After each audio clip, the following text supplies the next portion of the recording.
प्रगति पर्यावरण संरक्षण ट्रस्ट के तत्वाधान में 17 दिवसीय भारत हस्तशिल्प महोत्सव का आयोजन काशी राम स्मृति उपवन लखनऊ में होगा। उक्त के संबंध में प्रगति पर्यावरण संरक्षण ट्रस्ट के अध्यक्ष विनोद कुमार सिंह ने प्रेस वार्ता में बताया कि भारत हस्तशिल्प महोत्सव में इस बार घर घर पधारो राम की थीम पर समर्पित होगा।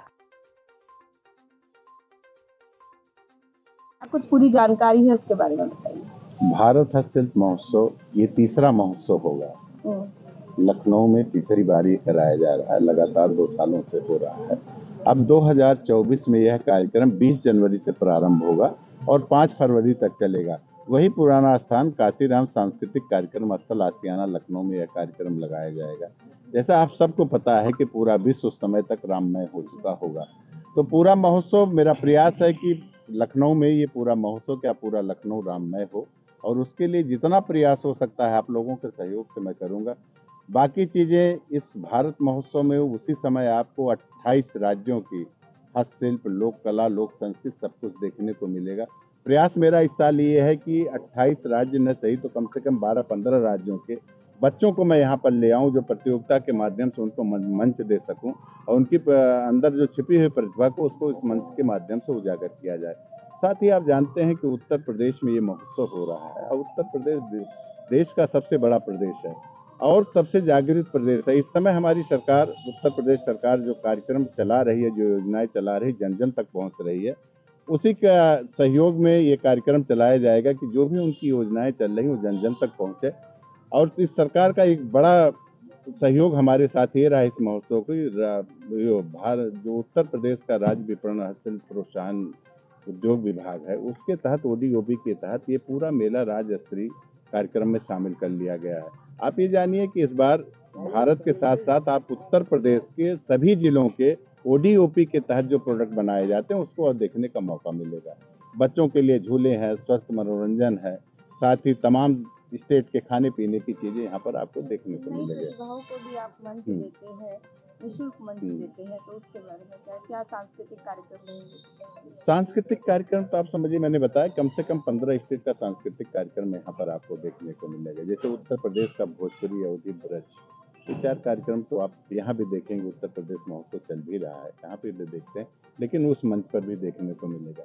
इसके उत्तर प्रदेश के अलावा आपका जो निकटवर्ती हिंदी भाषी क्षेत्र, जैसे मध्य प्रदेश हो गया, झारखंड हो गया, इधर बिहार हो गया, इधर दिल्ली हो गया, इधर राजस्थान हो गया, इस तरह से कम 15 राज्यों के, मेघालय के है, जगन्नाथपुरी से है, मतलब चारों धामों को भी आपको प्रयास किया जाएगा कि हर जगह के कलाकार आपको देखने को मिले। जैसा कि बताया कि 22 तारीख को हमारे अयोध्या में मंदिर का शुभारंभ होगा, क्या उसके लिए कोई विशेष कार्यक्रम होगा? हाँ, उसके लिए विशेष कार्यक्रम जो होगा वो तो वहाँ पे आपको देखने को मिलेगा। उसके बारे में पहले से नहीं बताएंगे, लेकिन एक चीज़ आपको बता दें कि इस महोत्सव की शुरुआत 19 तारीख को अखंड रामायण से की जाएगी।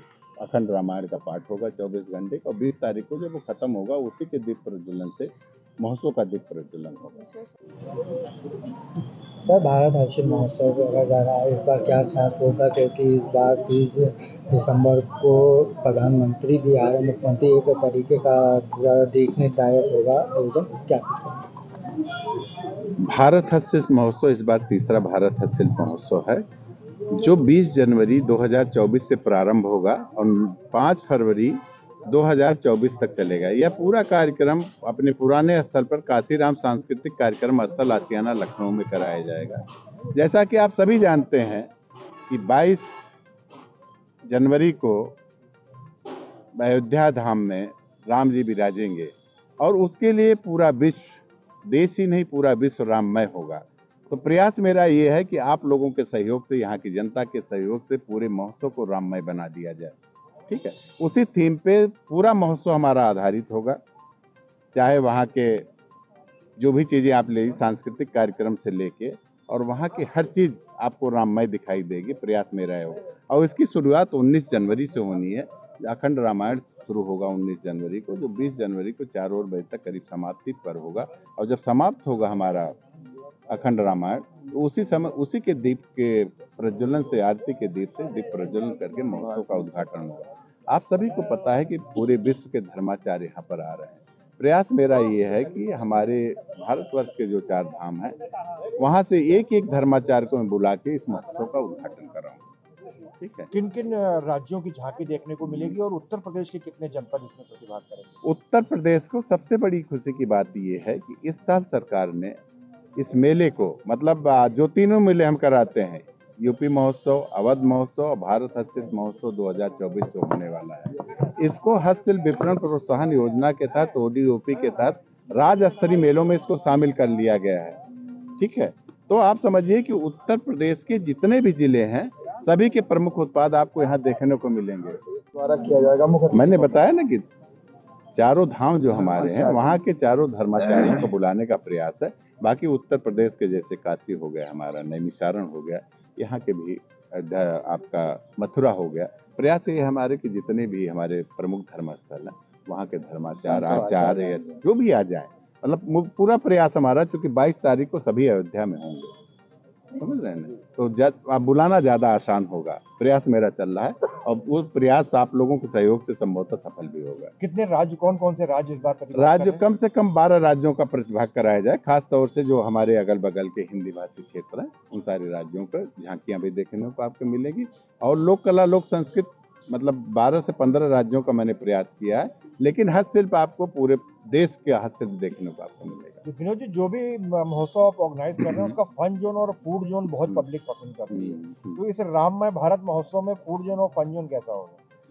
अब ये तो उसको थोड़ा सा रहने दीजिए, ये तो उस समय जब देखेंगे आप, जब 19 तारीख को हम प्रेस कॉन्फ्रेंस करेंगे, तो तब तक करीब करीब सारी चीजें तैयार होंगी, फिर उसका डिटेलिंग मैं मंच पे करूंगा। अवधी व्यंजन का विशेष रहेगा उसमें जो है, और 22 तारीख को जो है संपूर्ण रामायण की एक झलक जो है मंच के माध्यम से जो है जनता को देखने को मिलेगी।